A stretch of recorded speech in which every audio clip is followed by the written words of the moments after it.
Hi angels and free spirit, welcome to Lord Charms Tarot, and today's reading is another collective pick a card reading. Ayan, so magpipick a card tayo ngayon.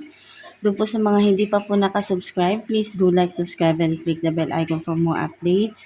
Doon naman po sa mga gusto magpa-personal reading, private reading, magpa-ritual, nasa description box po yung link kung saan nyo po ako pwedeng kontakin. Ayan, so lahat po ng transaction natin is online. Wala pong walk-in. Kaya sorry po dun sa iba na nagsasabi na gustong mag-walk-in. Pasensya na po. Wala po tayong walk-in. Online lang po tayo. Ayan, so question.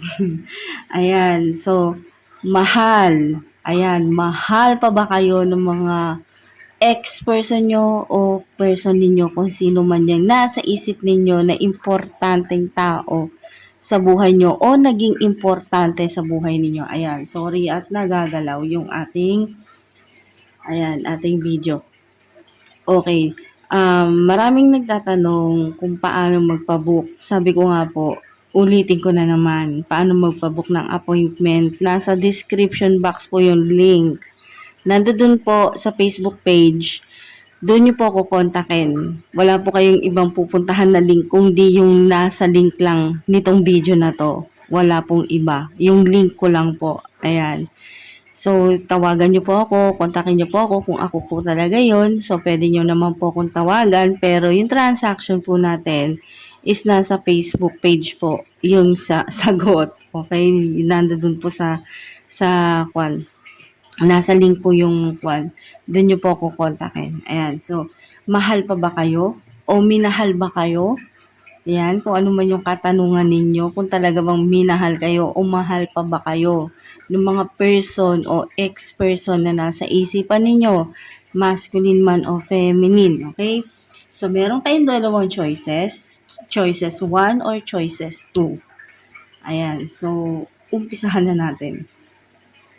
Ito yung 1. Kung sino man pumili nito. So, ito yung alamin natin. Okay? Vice versa to ha. Reminder lang po.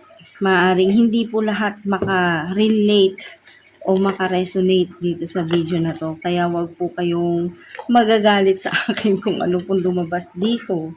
Okay? Kung ano pong lumabas dito sa reading na to. Huwag po kayong magalit sa akin. Huwag po ako yung awayin ninyo. Dahil ako po ay nagbabasa lang. Hindi ko po kasalanan kung ano man po yung lumabas dito. Ako yung nagbabasa lang.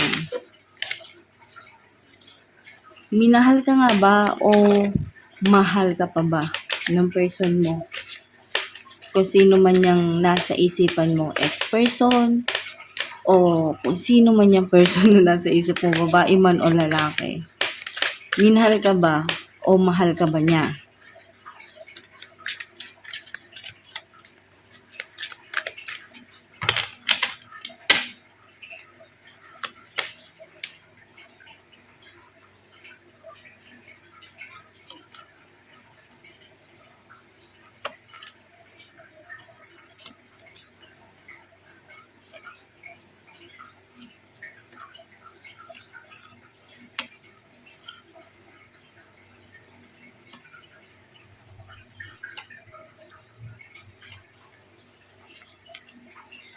Ayan. So, sa question natin, kung minahal ka ba o mahal ka ba ng person mo, kung sino man yung person mo, ex-person o sino man yan. Okay? So, sa question number 1, sa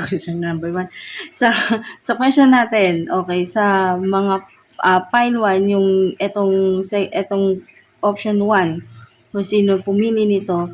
So, meron naman ako nagbabayad dito na yes naman, oo naman, minahal naman kayo.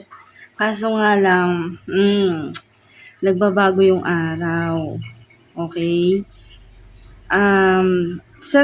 Yung nababibe ko kasi dito, totoo naman. Real naman yung love nila sa inyo. Hindi naman sila nanloloko. Okay? Some of you.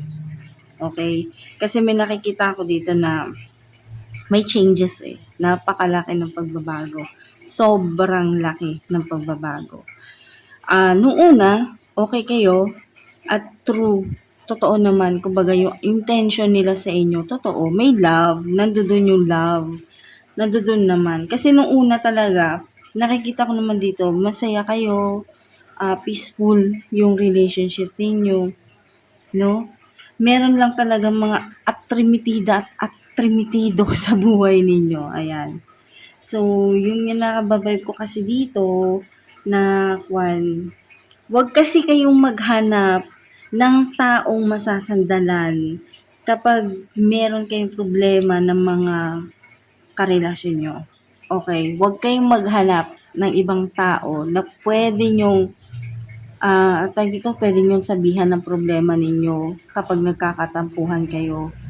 Wag. Okay? Kasi yan ang nagiging mitya ng pag-aaway ninyo. So, yun yung lumalabas dito. Okay? So, etong si person mo, instead na wala siyang iniisip na kung ano-ano sa relasyon ninyo, ngayon, ang dami na. Ang dami nang tumatakbo sa isip niya. Ang daming gumugulo sa utak niya. Nalilito tuloy siya. Okay? Nalilito tuloy siya. Ngayon, may nababibe ako dito. Merong nag-walk out. Meron naman yung nanghinayang sa mga effort na ginawa nila sa inyo. Okay? So, meron ako nababibe dito. Masculine and feminine. Same situation. Merong lalaki na nag-effort dito sa babae, tapos yung babae nag-walk out. Bakit? Kasi may third party. Meron naman dito, babae na nag-effort at nag-walk out naman si lalaki. Bakit? Meron ding third party. Okay? Merong third party. Sa challenges na nakikita ko dito,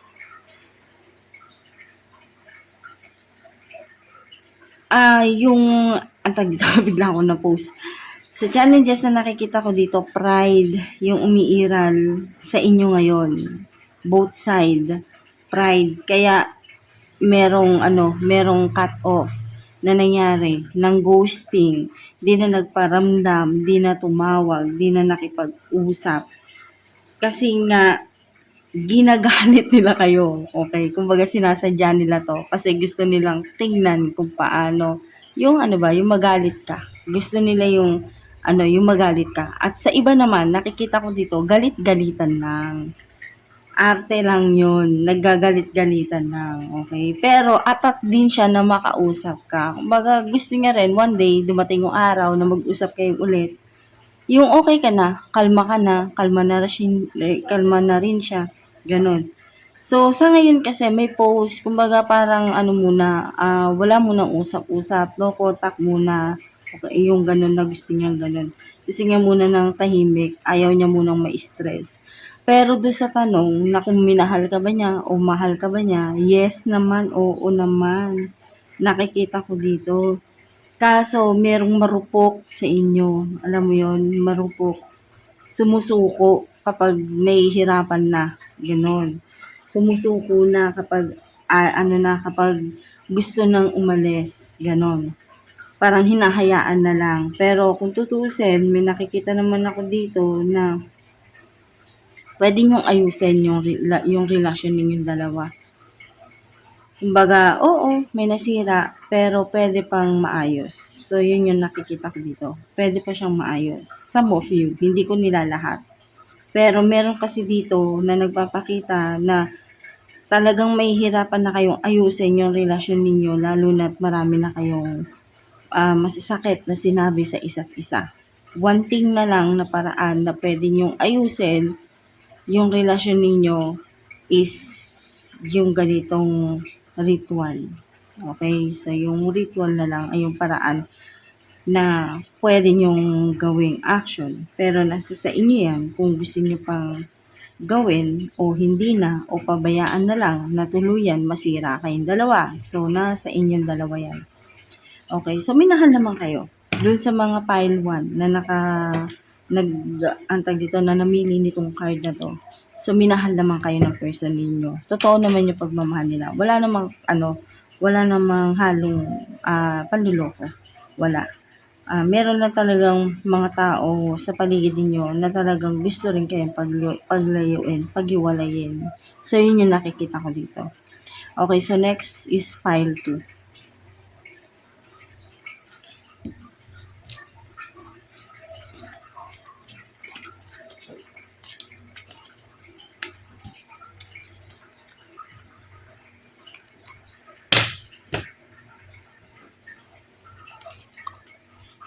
Okay, next is file 2, yung mga namili nitong deck na to.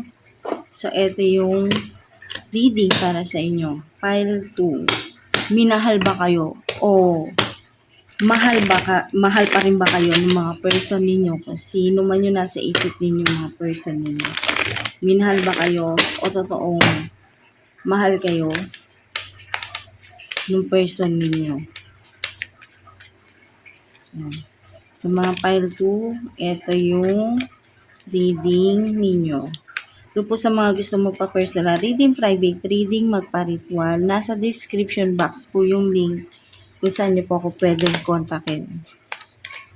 Anytime po pwede nyo akong kontakin. May sumasagot naman po dyan. Kasi may tagasagot naman po ako. Okay? Pero pag gusto nyo ako makausap, pwede nyo naman po ako makausap.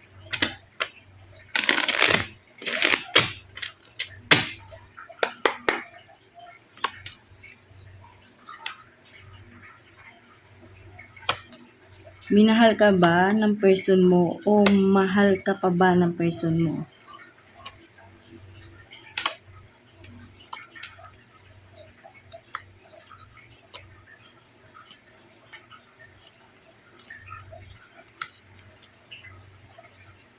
Ayan. So, sad to say, okay, sad to say na sabihin na etong person mo, hindi totoo yung pagmamahal niya sa'yo. Bakit? Kasi siya, isa siyang social. Ayan, social climber. Gusto niya lang, masaya lang siya kapag kasama ka niya. Gusto niya happy-happy lang kayo. Enjoyment lang, enjoy lang. Pero walang love. Hindi totoo yung pagmamahal niya sa'yo. Masaya lang siya, nakabanding ka. Pero walang love. Okay? Masaya lang siya na may kasama siya. Masaya siya sa company mo. Gets mo? Ayan. Pero, hindi totoong mahal ka niya. Sad to say na sabihin kong sex lang yung habol niya at some of you is pera lang yung habol niya. Some of you kasi may nakikita ako dito na naibibigay nyo yung needs nila. Needs. Not love. Needs. True yung love mo, pero siya hindi true yung love niya sa'yo. Kasi merong money involved at sex. Gets nyo? Ayan. So, yun yung nababibe ko dito. Some of you nakikita ko dito na kayo stress na dito sa person na to. Okay? Stress na stress. Kasi some of you may nababibe ako dito na ayaw panagutan yung inyong dinadala. Okay? So, meron ako nababibe dito na may najontisan at iniwan. Ayan. So, yun yung nakikita ko dito. Dahil si person, si masculine mo, is makapal ang mukha. Ayan, makapal ang mukha, walang kahihiyan, hindi marunong tumayo sa sariling paa. Takot sa responsibilidad. Yun ang nakikita ko sa kanya. Some of you, hindi ko naman nila lahat. Yun ang nababibe ko dito. Takot sa responsibilities. Meron ako nababibe dito na some of you, o most of you, single mom na napaka-strong person, napakatatag at tinaguyod niya yung sarili niya at yung anak niya na siya lang ang nagbuhay dito without helping her father or his father. So walang ganun. Wala ako nakikita ang support ng lalaki doon sa babae regarding sa kanilang anak. Okay? So, walang support. Pag sinabi mo, dead ma, hindi ka pinapansin. Hindi pinapansin yung chat mo pag pera na yung pinag-uusapan. Okay? So, meron naman ako nababibe dito sa advice na yung sitwasyon mo na yan, magbabago din. Kumbaga, talagang nasa level ka lang ngayon ng ups and downs. na kailangan mong danasin yung hirap na yan.